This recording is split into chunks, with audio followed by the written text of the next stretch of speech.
Hello guys. അപ്പോൾ നമ്മൾ ഇന്ന് എക്സ്പ്ലെയിൻ ചെയ്യാൻ പോകുന്നത് ഈ വർഷം പുറത്തിറങ്ങിയ ഏജന്റ് കിം റീആക്ടിവേറ്റഡ് എന്നൊരു ആക്ഷൻ ത്രില്ലർ സീരീസാണ്.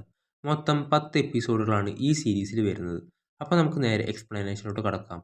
അതിനു മുമ്പ് എൻ്റെ ചാനൽ ഇതുവരെ സബ്സ്ക്രൈബ് ചെയ്തില്ലെങ്കിൽ തീർച്ചയായും സബ്സ്ക്രൈബ് ചെയ്യുക. ഈ എപ്പിസോഡിൻ്റെ തുടക്കത്തിൽ കാണിക്കുന്നത് നോർത്ത് കൊറിയയിലെ ജനറൽ ആണെങ്കിൽ ഒരു ഓർഫണേജിലേക്ക് ചെന്ന് അവിടെയുള്ള കുട്ടികളോടൊക്കെ മിലിറ്ററിയിൽ ജോയിൻ ചെയ്യണോ എന്ന് ചോദിക്കും. എന്നിട്ട് ഇതിൽ നിന്ന് ആരെയാണോ സെലക്ട് ആക്കുന്നത് അവരെ നമ്മൾ സ്പെഷ്യൽ ആക്ട് പ്രകാരം ഒരു ഏജൻ്റാക്കി മാറ്റും എന്ന് പറയുന്നു. അപ്പോൾ അതിൻ്റെ ഇടയിൽ നിന്ന് ഒരു കുട്ടി കൈ പൊക്കി ചോദിക്കുന്നു, ഞാൻ മിലിറ്ററി ചേർന്നാൽ എനിക്ക് കുറേ ഭക്ഷണം കഴിക്കാൻ കിട്ടുമോ? അപ്പോൾ അയാൾ, ആ നിനക്കിഷ്ടം പോലെ കഴിക്കാൻ കിട്ടും. അപ്പോൾ അവൻ മുന്നോട്ട് വരുന്നു. അങ്ങനെ ആ ക്ലാസ്സിലെ എല്ലാ കുട്ടികളും മുന്നോട്ട് വരുന്നു. അപ്പോൾ നിങ്ങളെ എല്ലാവരെയും എനിക്ക് എടുക്കാൻ പറ്റില്ല, ഒരാളെ മാത്രമേ സെലക്ട് ചെയ്യാൻ പറ്റുള്ളൂ എന്ന് പറഞ്ഞ് ആ കുട്ടികളെ തമ്മിൽ ഫൈറ്റ് ചെയ്യിപ്പിക്കുന്നു. എന്നിട്ട് ആ ഫൈറ്റിൽ ആരാണ് ജയിക്കുന്നത് അവനെയാണ് എടുക്കുക എന്ന് പറയും. അങ്ങനെ ആ ഫൈറ്റിൽ ഒരാൾ ജയിക്കുന്നു. അപ്പോൾ ജനറൽ പറയുന്നു, ഇവനാണ് നമുക്ക് വേണ്ടത്, ഇവനെയാണ് ഞാൻ സെലക്ട് ചെയ്തത്. അപ്പോൾ നേരത്തെ ചോദിച്ചില്ലേ ഞാൻ ഇതിൽ ചേർന്ന് കഴിഞ്ഞാൽ എനിക്ക് നിറയെ ഭക്ഷണം കിട്ടുമെന്ന്? ആ കുട്ടി വന്ന് ഇയാളുടെ കാലിൽ പിടിക്കുന്നു. അതായത് ആ കുട്ടി വീണ്ടും ഇവനോട് ഫൈറ്റ് ചെയ്യാൻ റെഡിയാണെന്ന് പറയും. അത് കണ്ട ജനറൽ, ഇവനെയും കൂടി നമുക്ക് സെലക്ട് ചെയ്യാം. അങ്ങനെ അവർ രണ്ടുപേരെയും സെലക്ട് ചെയ്യുന്നു. എന്നിട്ട് അവരെ മിലിറ്ററി ക്യാമ്പിലേക്ക് കൊണ്ടുപോകുന്നു. അവിടെയാണെങ്കിലോ അവർക്ക് രാവും പകലുമില്ലാതെ അവരെ ടോർച്ചർ ചെയ്തിട്ടാണ് അവർക്ക് ട്രെയിനിങ് കൊടുത്തുകൊണ്ടിരുന്നത്. മരണതുല്യമായ ഓരോ ട്രെയിനിങ് ആണ് അവർക്ക് കൊടുത്തുകൊണ്ടിരുന്നത്. നമുക്കറിയാം നോർത്ത് കൊറിയയിലും സൗത്ത് കൊറിയയിലും മിലിറ്ററി അത്രയും പവർഫുള്ളാണെന്ന്. അവർക്ക് അങ്ങനെയാണ് ട്രെയിനിങ് കൊടുക്കുക. അങ്ങനെ അവർക്ക് ട്രെയിനിങ് കൊടുത്ത് അതിൽ നിന്ന് ഫെയിലാകുന്ന കുട്ടികളെ എല്ലാം കൊല്ലുന്നു. അങ്ങനെ കൊന്നിട്ടാണ് അവർ എലിമിനേറ്റ് ചെയ്യുന്നത്. അങ്ങനെ ഫെയിലായ കുട്ടികളെ എല്ലാം കൊന്നു അവസാനം 100 കുട്ടികളിൽ നിന്ന് ഇവർ രണ്ടുപേരുമാകും സെലക്ട് ആവുന്നത്. ഇവർക്ക് രണ്ടുപേർക്കും ഒരു നമ്പർ കൊടുക്കുന്നു. ഒന്ന് നമ്പർ 66ഉം മറ്റേത് നമ്പർ 73യും. ഈ നമ്പർ 73 ആയിരിക്കും കിം. അതുപോലെ നമ്പർ 66 ഗ്വാങ്ങുമാണ്. കിമ്മിനെ ഇപ്പോൾ കൊല്ലാൻ വന്ന നോർത്ത് ഏജൻറ്റിൻ്റെ ചേട്ടൻ നമ്പർ 66 ഗോങ് ആണ്. അവിടെ ഏറ്റവും നന്നായി ഫൈറ്റ് ചെയ്യുന്ന ഫൈറ്ററാണ്. നമ്പർ 66നെ തോൽപ്പിക്കാൻ ആർക്കും കഴിയില്ല, നമ്മുടെ കിമ്മിന് പോലും കഴിയില്ല. അങ്ങനെ അവരുടെ ട്രെയിനിങ് എല്ലാം കഴിഞ്ഞ് അവരെ ഒഫീഷ്യലി ഒരു മിഷന് വേണ്ടി അയക്കുന്നു. അങ്ങനെ നമ്മുടെ കിമ്മും ഗ്വാങ്ങും ആ മിഷന് വേണ്ടി പോകുന്നു. പക്ഷെ അവിടെ ചെന്നപ്പോഴാണ് മനസ്സിലായത് അതൊരു ട്രാപ്പാണെന്ന്. അവിടെ ബോംബ് സെറ്റ് ചെയ്തിട്ടുണ്ടായിരുന്നു. അവർക്കത് മനസ്സിലായിപ്പോഴേക്കും ആ ബോംബ് പൊട്ടിത്തെറിക്കുന്നു. അങ്ങനെ അവിടെ വെച്ച് കിമ്മ് മാത്രം രക്ഷപ്പെടുന്നു. പക്ഷെ ഗ്വാങ് അവിടെ വെച്ച് മരണപ്പെടുന്നു. അവിടെ ഗ്വാങ് മരിച്ചു കിടക്കുന്നത് കിം ഫ്ലാഷ് ബാക്കിലൂടെ ആലോചിക്കുന്നു. അവിടെ അവർ രണ്ടുപേരും ഓർഫണേജിലായിരുന്നു. അവിടെ അവനൊരു അനിയനും ഉണ്ടായിരുന്നു.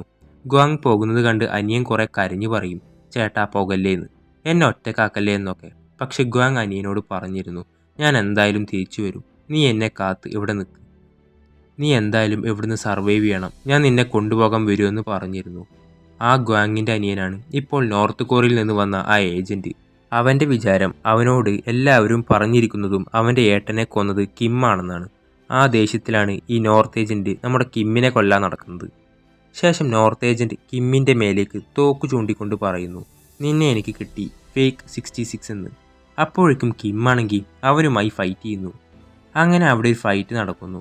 അപ്പോഴേക്കും അവിടേക്ക് ഗിംച്ചിലിൻ്റെ ആൾക്കാരായ സാങ്ങും ചോയും എത്തും. എന്നിട്ട് നോർത്ത് കൊറിയയിലെ ആ ഏജൻറ്റിനെ ഭീഷണിപ്പെടുത്തുന്നു.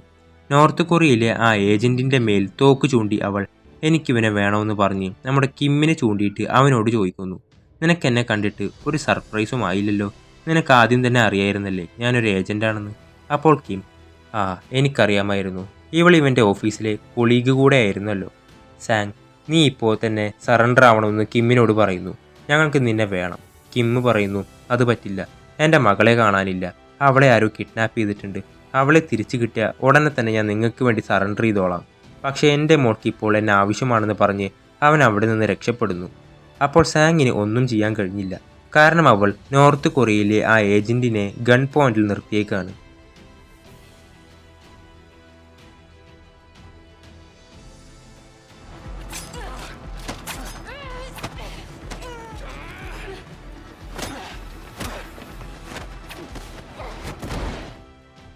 ആ സമയം നോക്കി ആ നോർത്ത് കൊറിയയിലെ ഏജൻറ്റ് സാങ്ങിനെ അവിടെ നിന്ന് അടിച്ചെടുത്ത് അവിടെ നിന്ന് രക്ഷപ്പെടുന്നു. ശേഷം നമ്മുടെ കിമ്മും സിയോങ്ങും കാറിൽ പോകുന്നു. അപ്പോഴാണ് പാർക്ക് കാറിൻ്റെ മുന്നിൽ ചാടുന്നത്. നേരത്തെ സിയോങ് അവനൊരു ലൊക്കേഷൻ അയച്ചിട്ടുണ്ടായിരുന്നു. അപ്പോഴേക്കും പാർക്ക് അവിടെ എത്തിയിരുന്നു. ശേഷം ഗിംചിലിനെയാണ് കാണിക്കുന്നത്. അവർക്കും അവരുടെ ടീമിനും കിം ഇപ്പോൾ പോകുന്ന ലൊക്കേഷൻ എവിടെയാണെന്ന് വീണ്ടും കണ്ടെത്തിയിട്ടുണ്ട്. ശേഷം ഇവർ 3 പേരും ഈ ഫോൺ ഒരു പിച്ചക്കാരൻ്റെ അടുത്തു നിന്നാണ് കിട്ടിയത് എന്നല്ലേ ആ വില്ലന്മാർ പറഞ്ഞത്. അയാളെ പോയി കണ്ട് നിങ്ങൾക്ക് ഈ ഫോൺ എവിടെ നിന്നാണ് കിട്ടിയതെന്ന് ചോദിക്കും. അപ്പോൾ അയാൾ പറയും, എനിക്ക് ഈ ഫോൺ വേസ്റ്റ് ബിന്നിൽ നിന്നാണ് കിട്ടിയത്. 2 ആൾക്കാർ വന്ന് ഈ ഫോൺ വേസ്റ്റ് ബിന്നിലിട്ടു, അപ്പോൾ ഞാൻ ആ ഫോൺ എടുത്തു എന്ന് പറയും. അപ്പോൾ കിം, എൻ്റെ മോളെ കാണാനില്ല, നിങ്ങൾ എന്നെ എങ്ങനെയെങ്കിലും ഒന്ന് സഹായിക്കണം. ആ ഫോൺ ഏത് സ്ഥലത്തു നിന്നാണ് കിട്ടിയത് എന്ന് ചോദിക്കും. അപ്പോൾ അയാൾ എവിടെ നിന്നാണ് കിട്ടിയത് എന്ന കാര്യങ്ങളൊക്കെ പറഞ്ഞു കൊടുക്കുന്നു. ശേഷം സിയോങ് അവിടെയുള്ള CCTV എല്ലാം ചെക്ക് ചെയ്ത് ആരാണ് ആ ഫോൺ വലിച്ചെറിഞ്ഞത് എന്ന് നോക്കുന്നു. അത് ആ സ്വർണ്ണപ്പല്ലൻ്റെ ഗ്യാങ്ങിലുള്ളവർ തന്നെയായിരുന്നു. എന്നിട്ട് അവരുടെ ലൊക്കേഷൻ ട്രേസ് ചെയ്യാൻ ശ്രമിക്കുന്നു. ശേഷം നമ്മളെ കാണിക്കുന്നത് ആ സ്വർണ്ണപ്പല്ലനെയാണ്.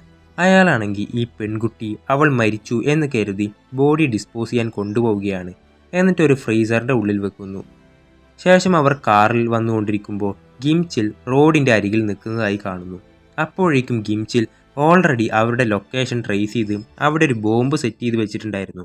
അങ്ങനെ അവർ കാർ എടുക്കുന്നതും അവിടുത്തെ ആ ബോംബ് പൊട്ടുന്നു. അവിടെ വലിയൊരു ബ്ലാസ്റ്റും വലിയൊരു ആക്സിഡൻറ്റും ഉണ്ടാകുന്നു. പക്ഷെ അവർക്ക് കാര്യമായിട്ടൊന്നും പറ്റിയിട്ടുണ്ടാവില്ല. ശേഷം മിന്നിൻ്റെ ബോഡി ഡിസ്പോസ് ചെയ്ത സ്ഥലമാണ് കാണിക്കുന്നത്. ആ ഫ്രീസറിൽ അവളുടെ ബോഡി വെച്ചെടുത്ത് ഒരനക്കം കാണുന്നു. അങ്ങനെ മിൻ ആ ചാക്കിൻ്റെ ഉള്ളിൽ നിന്നും രക്ഷപ്പെട്ട് പുറത്തേക്ക് വരുന്നു. ശേഷം മറ്റവരെ കാണിക്കുന്നു. അവരാണെങ്കിൽ മിന്നിനെ തട്ടിക്കൊണ്ടുപോയ ആളുകളുടെ ലൊക്കേഷൻ കണ്ടുപിടിക്കാൻ ആവുമ്പോഴാണ് ആക്സിഡൻറ്റ് ഉണ്ടാവുന്നത്. പക്ഷേ അതിൻ്റെ ഉള്ളിൽ വെച്ച് തന്നെ അത് 100% ലോഡാവുന്നു. അപ്പോൾ അവരുടെ ലൊക്കേഷൻ കിമ്മിന് കിട്ടുന്നു. അങ്ങനെ കിം അത് നോക്കി നിൽക്കുമ്പോഴാണ് ഗിംചിൽ അവിടെ നിന്ന് വിളിക്കുന്നത്, ഏജൻറ്റ് കിം പുറത്തേക്ക് വാന്ന് പറഞ്ഞ്. അപ്പോൾ സിയോങ് പുറത്തേക്ക് വരുന്നു. എന്നിട്ട് ഓരോന്ന് പറഞ്ഞ് ഗിംചിലിനെ ഡിസ്ട്രാക്ട് ചെയ്യുന്നു. കിം അവിടെ നിന്ന് രക്ഷപ്പെടുന്നു. ഗിംചിലിന് ആകെ ദേഷ്യം വരികയാണ്. അവൻ ആ ദേഷ്യം മുഴുവൻ സിയോങ്ങിൻ്റെ മേലാണ് തീർക്കുന്നത്. അവനാണെങ്കിൽ കമ്പിയെടുത്ത് സിയോങ്ങിനെ കുത്താൻ പോകുന്നു.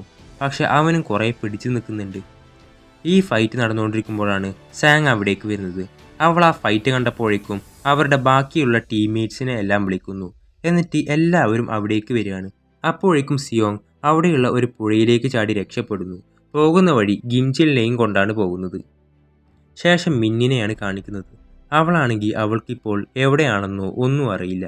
അവൾ അതിൻ്റെ ഉള്ളിൽ നിന്ന് നിലവിളിക്കുന്നു, എന്നെ ആരെങ്കിലും ഒന്ന് രക്ഷിക്കൂ. പക്ഷെ അത് ആരും കേൾക്കുന്നില്ല. ശേഷം സ്വർണ്ണപ്പല്ലൻ ജൂൻ്റെ അച്ഛൻ്റെ അസിസ്റ്റൻറ്റിനെ വിളിച്ച് അവരെ ഭീഷണിപ്പെടുത്തുന്നു. നിൻ്റെ ബോസിന് ഫോൺ കൊടുക്കുമെന്ന് പറയുന്നു. അപ്പോൾ അസിസ്റ്റൻറ്റ്, നിനക്കെന്താ മരിക്കണമെന്ന് ആഗ്രഹമുണ്ടോ, നിനക്ക് ഇത്രയും ധൈര്യമോ എന്ന് ചോദിക്കുന്നു. അപ്പോൾ സ്വർണ്ണപ്പല്ലൻ, നിൻ്റെ ആ ബോസിൻ്റെ പുന്നാര മോള് ജയിലിൽ നിന്ന് ഉണ്ട കഴിക്കണ്ട എന്നുണ്ടെങ്കിൽ എത്രയും പെട്ടെന്ന് അവനോട് എന്നെ കോണ്ടാക്ട് ചെയ്യാൻ പറ. അതുവരെ ആ ബോഡി ഞാൻ സൂക്ഷിച്ചു വെച്ചോളാം എന്ന് പറഞ്ഞ് ചിരിക്കുന്നു. അപ്പോൾ അസിസ്റ്റൻറ്റ്, ബോഡിയോ, ഏത് ബോഡി എന്ന് ചോദിക്കും. അപ്പോഴേക്കും അവൻ ഫോൺ കട്ട് ചെയ്യുന്നു. എന്നിട്ട് അസിസ്റ്റൻറ്റിന് ഒരു വോയിസ് റെക്കോർഡ് അയച്ചു കൊടുക്കുന്നു. അന്ന് അവനും ആ പെണ്ണും തമ്മിൽ സംസാരിക്കുന്നത് അവൻ റെക്കോർഡ് ചെയ്തിട്ടുണ്ടായിരുന്നു. ആ റെക്കോർഡാണ് കേൾപ്പിച്ചു കൊടുക്കുന്നത്. അതിൽ ആ പെണ്ണ് പറയുന്നുണ്ട്, ഞാനാണ് അവളെ കൊന്നത്, ആ ബോഡി എങ്ങനെയെങ്കിലും നിങ്ങൾ കളയണം എന്നൊക്കെ പറഞ്ഞിട്ടുള്ള ഒരു വോയിസ് റെക്കോർഡാണത്. ശേഷം ജൂനെയും അവൻ്റെ മകളെയും കാണിക്കുന്നു. അവളുടെ അച്ഛന് എല്ലാം മനസ്സിലായി എന്ന് അവൾക്ക് മനസ്സിലായിട്ടുണ്ടാവും. അപ്പോൾ അവളാണ് എന്നെ എന്നും ബുള്ളി ചെയ്യാറ്, അവൾ എന്നെ പഠിക്കാനും ഒന്നിനും സമ്മതിക്കില്ല, അവൾ എൻ്റെ അടുത്ത് നിന്ന് എപ്പോഴും കാശ് മേടിക്കും എന്ന് പറഞ്ഞ് മിന്നിനെ മോശക്കാരിയാക്കി പറയുന്നു. ഞാൻ അവളെ വേണമെന്ന് വെച്ചിട്ട് ചെയ്തതല്ല, എൻ്റെ കൈ അറിയാതെ തട്ടിയപ്പോൾ അവൾ വീണതാണ്, അങ്ങനെയാണ് അവൾക്ക് മുറിവ് പറ്റിയത് എന്നൊക്കെ പറയും. അപ്പോൾ അവളുടെ അച്ഛൻ, ശരിക്കും നീയാണോ അവളെ കൊന്നതെന്ന് ചോദിക്കുമ്പോൾ അവൾ, അതെ ഞാനാണത് ചെയ്തത് എന്ന് പറയുന്നു. അപ്പോൾ തന്നെ അവളുടെ മോന്തക്കൊന്ന് കൊടുക്കും. നിനക്ക് അവളെ കൊല്ലണം എന്ന ആഗ്രഹമുണ്ടെങ്കിൽ നിനക്ക് എന്നോടൊന്ന് പറയായിരുന്നില്ലേ? നീ എന്താണ് വിചാരിച്ചത്, നിനക്ക് വേണ്ടി ഞാൻ അതുപോലും ചെയ്യില്ല എന്നാണോ? നിനക്ക് വേണ്ടി ഞാൻ എന്തും ചെയ്യും, നിൻ്റെ എല്ലാ ആഗ്രഹവും ഞാൻ സാധിച്ചു തന്നിട്ടില്ലേ? എന്നിട്ട് അവളെ കെട്ടിപ്പിടിച്ച് സമാധാനിപ്പിക്കുന്നു. ശേഷം അസിസ്റ്റൻറ്റിൻ്റെ അടുത്തേക്ക് വന്ന് ചോദിക്കുന്നു, അവൻ്റെ അടുത്ത് ബോഡി ഉണ്ടെന്ന് നിനക്ക് ഉറപ്പാണോ? ആ, അവൻ്റെ അടുത്തുണ്ട് എന്നാണ് അവൻ പറഞ്ഞത്. അത് എനിക്ക് ഉറപ്പാണ് എന്ന് പറയുന്നു. എന്നാൽ അവളെ കൊന്നത് അവനാണെന്ന് പറഞ്ഞ് അവൻ്റെ തലയ്ക്ക് എല്ലാം ഇട്ടേക്ക്, എന്നിട്ട് അവൻ്റെ മേലിൽ കേസെടുത്തേക്ക് എന്ന് പറയുന്നു. ശേഷം കാണിക്കുന്നത് മിന്നിനെയാണ്. അവളാണെങ്കിൽ വീണ്ടും വീണ്ടും ഡോറിൽ മുട്ടി ഇവിടെ ആരെങ്കിലും ഉണ്ടോ എന്നൊക്കെ ചോദിക്കുന്നുണ്ട്. അവൾ ഇത്ര നേരം ഫ്രീസറിൻ്റെ ഉള്ളിലായതുകൊണ്ട് അവളുടെ കൈയെല്ലാം തണുത്ത് വിറച്ചിട്ടുണ്ട്. അവളുടെ ശരീരമെല്ലാം തളർന്നുകൊണ്ടിരിക്കുകയാണ്. അപ്പോഴേക്കും കിം അവിടേക്ക് എത്തുന്നു. അതായത് കിം ആ സ്വർണ്ണപ്പല്ലിൻ്റെ ലൊക്കേഷൻ കണ്ടുപിടിച്ച് അവിടേക്ക് വന്നിട്ടുണ്ട്. പക്ഷെ അവൻ അവിടെ ഉണ്ടായിരുന്നില്ല. അവൻ്റെ 2 അസിസ്റ്റന്റ്മാരാണ് ഉണ്ടായിരുന്നത്. അവരോട് കിം അവൻ്റെ മകളുടെ ഫോട്ടോ കാണിച്ചു കൊടുത്ത് ചോദിക്കുന്നു, നിങ്ങൾക്കിവിടെ അറിയുമോ എന്ന്. ആ ഫോട്ടോ കണ്ടതും അവർക്ക് കാര്യം മനസ്സിലായി. അപ്പോൾ അവരാണെങ്കിൽ കിമ്മിനെ കത്തി കൊണ്ട് കുത്താൻ പോവാണ്. അവിടെ വെച്ചൊരു ഫൈറ്റ് തുടങ്ങുന്നു. അപ്പോഴേക്കും കിം തിരിച്ചും അവരെ ഫൈറ്റ് ചെയ്യുന്നു. ശേഷം മിന്നിനെ കാണിക്കുന്നു. ആ സ്വർണ്ണപ്പല്ലൻ ആ ഫ്രീസറിന്റെ ഉള്ളിലേക്ക് വരുന്നു. അപ്പോൾ അവൾ അവിടെ ഒളിച്ചിരിക്കുന്നു. എന്നിട്ട് അവൻ അവളുടെ അടുത്തേക്ക് വരാൻ നിൽക്കുമ്പോഴേക്കും അവനൊരു ഫോൺ കോൾ വന്ന് അവൻ പുറത്തേക്ക് പോകുന്നു. അപ്പോഴേക്കും മിൻ വാതിൽ തുറന്നിരിക്കുകയാണ്. അപ്പോൾ ആ വാതിൽ മെല്ലെ വീണ്ടും തുറക്കുന്നു. അപ്പോൾ അവൻ തിരിഞ്ഞു നോക്കുന്നു. അങ്ങനെ അതും കാണിച്ചുകൊണ്ടാണ് ഈ എപ്പിസോഡ് അവസാനിക്കുന്നത്. അപ്പോൾ അടുത്ത എപ്പിസോഡ് ഉടൻ വരുന്നതാണ്. ആ എപ്പിസോഡുകളെല്ലാം മിസ്സാവാതിരിക്കാനായി ഈ ചാനൽ ഒന്ന് സബ്സ്ക്രൈബ് ചെയ്യുക.